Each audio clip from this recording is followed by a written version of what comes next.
know, we had three crises: the Civil War, the Depression, and World War II, but never were things like a free and fair election or the peaceful transfer of power or the independence of the judiciary questioned. Well, now they're questioned in the middle of a pandemic and all sorts of bullying and divisions. And so I would urge people to look at this. Wynton Marsalis said in my jazz thing, sometimes a thing and the opposite of a thing are true at the same time. You can actually appreciate this if you're married, if you have children, if you have good friends. You know, you understand it's not absolute. I.F. Stone, the great progressive writer, was asked sort of in a disappointing fashion by an acolyte why he liked Thomas Jefferson, clearly, I suppose, because of his ownership of slaves.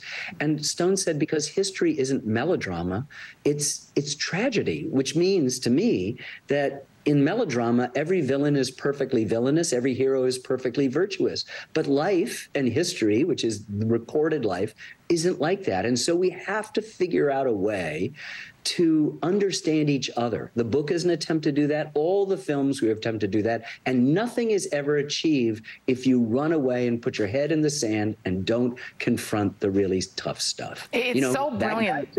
It's so brilliantly said, right, that no one is perfectly good and no one is perfectly evil, but it seems that there is a faction in this country that is demanding that, for instance, the founding fathers be portrayed as perfectly good. Otherwise, they won't allow anything else to be taught in school, that they don't want anything taught about Thomas Jefferson that doesn't make him into some sort of saint, but no one's a saint.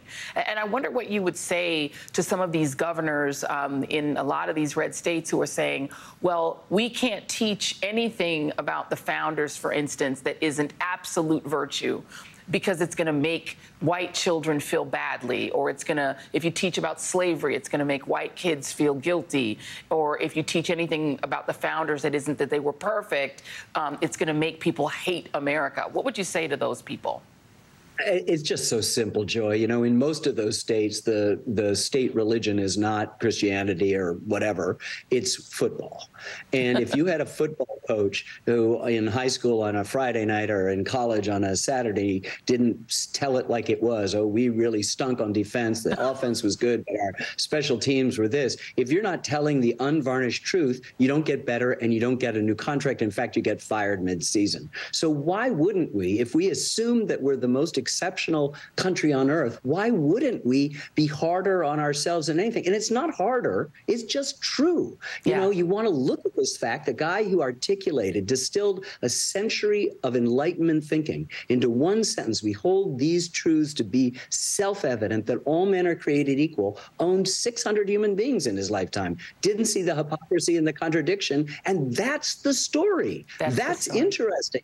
That's who we are. And if you want to sort of bury race, you've basically essentially said, we want to abdicate our position as the best country on earth. That is to say, we want not to be the best. We want to be ordinary. We want to be nativist. We want to have our head in the sand and be ostriches. So, you know, have at it. But, you know, a lot of this is just political posturing. I mean, there's more than half of one political party in the country that believes that the other political party are pederasts and are, you know, suck the blood of young children. And you're going, this is just a two-party system in which we often disagree with each other about whatever, but we don't demonize the other people into some subhuman thing. It's just a function of an out-of-control kind of media environment in which the id of everyone is allowed to do, and the ego and the superego that keeps us in check.